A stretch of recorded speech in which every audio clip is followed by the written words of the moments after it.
Hey there internets, I'm Michael and this is Toucan Play That Game with a video on how to play Time Stories by Space Cowboys. Now you'll notice I have two boxes here. One is an unopened box and one is an open box. The unopened box is the first prize in Toucan Win That Game. So if you're watching this before the 20th of June 2016, be sure to check out the link in the description to enter the competition. The first prize is the unopened box of Time Stories, and the second prize is the opened box that I've been using to produce these videos.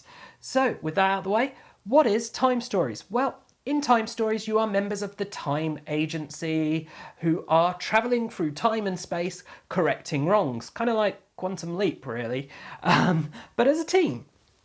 So that's the nature of the game. The objectives change every game. All that you really need from this base set for the expansions is the board and the pieces. All the cards are an individual to each of the expansions, each of the stories. Now this box comes with one story, which is Asylum. But don't worry, you can watch this video without any spoilers. This is a spoiler-free how-to video. So why don't we take it to the table and I can show you how to play the game without giving anything away. Start by laying your board out and then making sure you have all your tokens handy next to the board. So you've got these item tokens that can represent various items in the different stories. You've got your health tokens, you've got your shields and your status tokens. You'll also need your dice, including your Time Captain dice. Place the blank unmarked pillar, which is your group location pillar, just near the board, and also place the time token near the time track, and give each player a set of tokens of the colour of their choice. So here we've got the blue ones. If you're playing a two-player game, each player will need to take control of two people in the game. So you'll give each player two of the different sets of pillars. Then you'll take the deck of cards that is for the adventure you're playing through. So here we have the Asylum cards. Don't worry, you're not going to see anything that you shouldn't here. You'll remove the top card and you'll remove the bottom card. They're just stopping you from seeing anything about these cards. Then on the top you should have the base cards, but you can sit the whole deck in this space here. This will be the adventure deck. The A, B, C, D, E, F, G, H spaces along here, they're your location spots. So whenever you come across a card, such as this base card here, that has a list of letters here, that represents it telling you what's in this location. So this is the base location, and this is this starting card. So this is our A card for our base. So whenever you're setting out a location, you'll follow this step and you'll get a picture forming like we are for the base here. So as we go through the different letters, placing them in the appropriate spaces, you can see the picture just grows and expands each time. Then we have our item cards here. So you'll want to get all of these item cards. You don't want to look at them. They are just numbered on this side to help you sort through. If you're told to claim an item, you'll simply sort through this deck of items and grab the appropriate numbered item. So all of these item cards will sit up in the top right in the green space. Then each mission has its plan cards, and there'll be 4 of these for the various different spaces here. So I'm going to lay these out because, as you can see, nothing's been revealed, no story. You will be doing this immediately when you start the game. So you lay out these plan cards forming a map, and this is the map of where you are and all the various different locations. So I won't go into too much detail on that. The next chunk of cards we have are the mission cards. So these are what you read if you're successful or fail in a mission, and you'll place all of these in the mission cards section at the top right. Next, we have all the different characters, or as they're called in Time Stories, receptacles. So these are the people that you're inhabiting their bodies when you've travelled back in time. So there's lots of different ones to choose from. I'm not going to go through these in detail, and they'll be different for every story. Then the next card here is an icon reference sheet unique to this encounter. So this is just telling you some of the information that you'll need to know, such as the relevant statistics for this adventure and what the different tokens might mean in this. So we know brown are bullets and blue is cocaine. Also, it tells us that cards with a lock symbol you cannot leave unless you have successfully beaten the test on that card. And I'll talk more about tests and moving later on. Now, I'm not going to remove this card because this will give away some information about the game. However, that would be the last card before you then are presented with all the different locations in the game. So let's talk a bit more about locations. So I've already talked about how you set out a location. What do you then do? Well, your time captain, and that will change each time you move location, you'll just pick someone to be your time captain, will be responsible for reading the first card of that location in the A spot. And that tells you a bit about what is going on, what this scene in front of you is.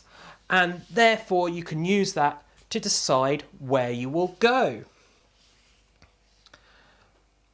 So at this first location, you don't actually have to go anywhere, and all the instructions will be is to turn over each card, one after the next, alternating who is reading them till you have read all the cards. And what these base cards are doing is explaining what your mission is, what your objective is in the game, why you're there, where you're going, what is happening basically. And that'll be different for each base set because each story will have different objectives. One thing it'll also tell you is how many time units you have, and that's what this track in the middle here is for. So whatever amount it tells you, you'll put your time tracker on there. Over the course of the game, you'll be moving this track down, and I'll talk as I go into more detail about various things as to what will cause that to go down. But if you reach 0, your mission has been unsuccessful, and you would read the mission unsuccessful card. The other way you can be unsuccessful in your mission is to die. So if every player is dead at the same time, then your mission fails and you read the mission failed card. But I'll talk more about if an individual person dies a bit later on. So that's one way for things to go wrong. You can fail your mission, but how can you actually win? What happens when you win? Well, you'll only know that when a card tells you to read the mission successful. If a card does that, you've then successfully completed your mission. Until that point, the mission is still on. So let's talk a bit more about how you move around these locations and what you do when you first enter a location. So when as a group you enter a location, you'll put your group token on that location on your plan. So having read the A card to know the scene where you are, each person then needs to decide where in that scene they're going to go. So they have their little pillars here, and those will sit in front of them so that you know who is which character, who's what colour. The big chunky pillars, they would then put where they want their character to go. So if we were to treat this base as if it was any other location, each player could decide to go to various different locations, or even two players could choose to go to the same location. When you go to a location, you will turn over and read that card, but only to yourself. You don't read it aloud to the rest of the players. However, you have all got this psychic link, so you can tell them a bit about what is on that card in as much detail as you want and can, kind of paraphrasing it, but just don't show them the card and just don't read it word for word.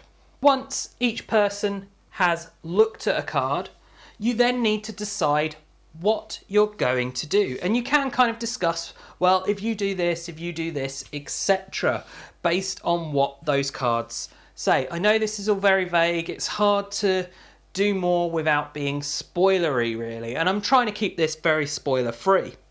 One of the options you have is to stay where you are and perform an action. So let's say we're on 14 time here.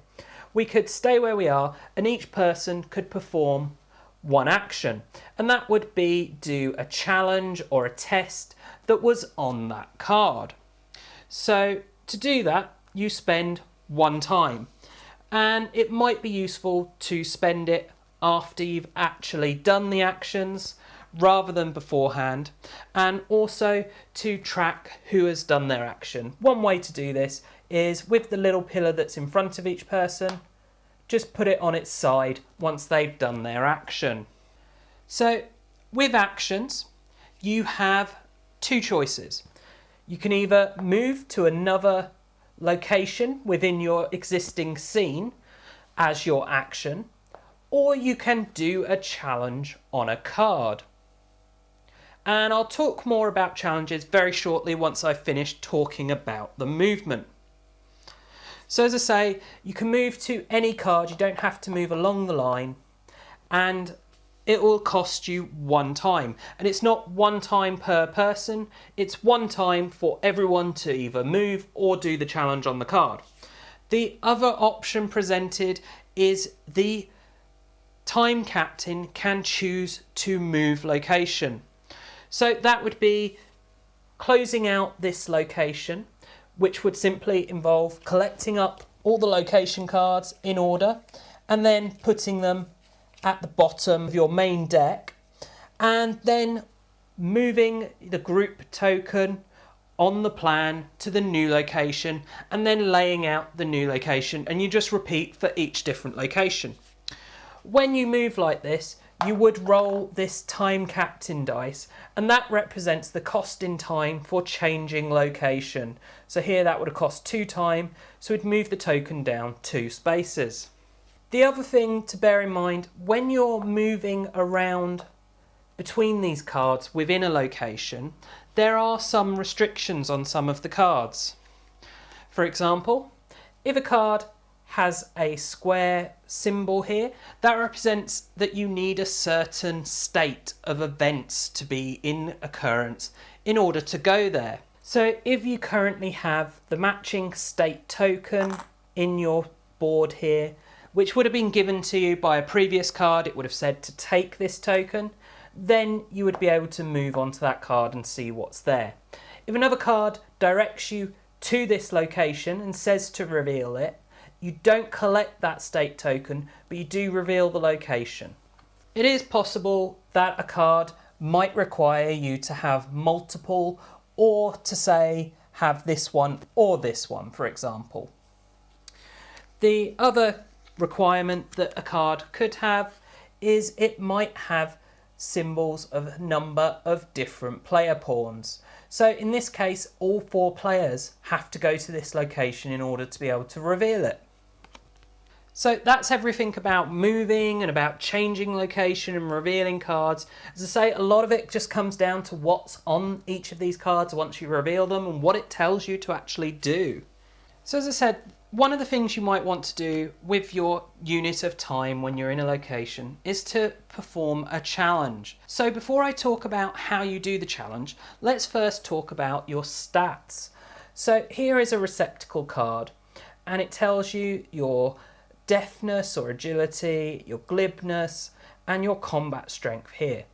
The number next to these symbols represents how many of the dice you get to roll for a challenge in that statistic. The other symbols here are telling you your resistance and your health. So a challenge, let's say we were doing a Deafness challenge. When we revealed this card, we saw that there was a challenge, and the challenges will have difficulties represented by shields. Now, there are lots of different types of these shields, and the card will say how many of each type it needs. It'll only be a maximum of 3 different types for a challenge, but you may have multiple of the different ones. So, for example, we could have 3 blank shields and 1 skull shield. And there are other types of shields that may come into play, but you don't need to worry about those too much. They just have other effects, such as costing you damage automatically if they're there, or time automatically whenever you take the challenge. So let's say I was doing a deafness challenge here, and this was the difficulty. So let's say that Mademoiselle is the pink here. So she would roll 2 dice. For each of these stars that she rolls, a shield would get removed, starting with the one on the left. If you roll skulls and there are skull tokens, you will count up the number of skulls. So in this case, we have 2. If there was no skull token here and I rolled a skull, I don't need to worry. It's only if there is a skull token shield down. So you count these up and you compare it to your resistance. If your resistance is lower than the skulls shown on the dice and on the shields here, then you will take 1 damage, which would mean you would lose 1 of your health tokens. If you lose your last one, so let's say that Mademoiselle here took a damage, that would mean that she is dead. You would remove the person's column from the location, from the board, and put it in front of them. Then take their corresponding small one and place this 7 times down the track. So let's say we were at 20 with our time. We would place this at the 13 mark. This represents the time that it takes in order to reinstate that receptacle, because the person's not actually died. All that's happened is they've taken enough damage to break that connection to the future where the person's in their pod projecting into this person. And once you reach time equal to where that token is, the player would then come back into play at a location of your choice. Once you have removed all shields from underneath a card's challenge, you have then successfully completed it. You don't have to do it in one time. Obviously though, the quicker you do it, the better, because everything in this game is a race against time. So that is everything. You'll be moving around each time you move or attempt to challenge.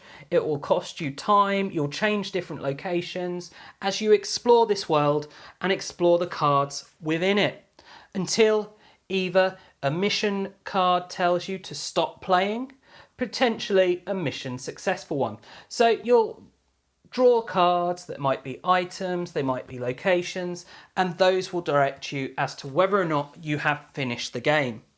At any point you can choose to stop play and save your game. So all this means is you pack everything up into the box in the allocated spaces. And that's everything you need to know to play Time Stories. Yes, there will be other things that will come up on the cards. Unfortunately, I can't give you any hints or advice on any of that though, without it being spoilery. But of course, I am always happy to help. Feel free to contact me on social media or in the comments on this video. And if you are having a problem or a confusion over a card, I will reply as quickly as I possibly can. And that is how you play Time Stories. I do hope that you've enjoyed this video, and of course if you have, please do check out the rest of the videos on the channel, subscribe to the channel and share it with your friends and family. And do also take a look at us on social media. You can find us on Facebook and on Twitter. And as always, thanks for watching and bye for now.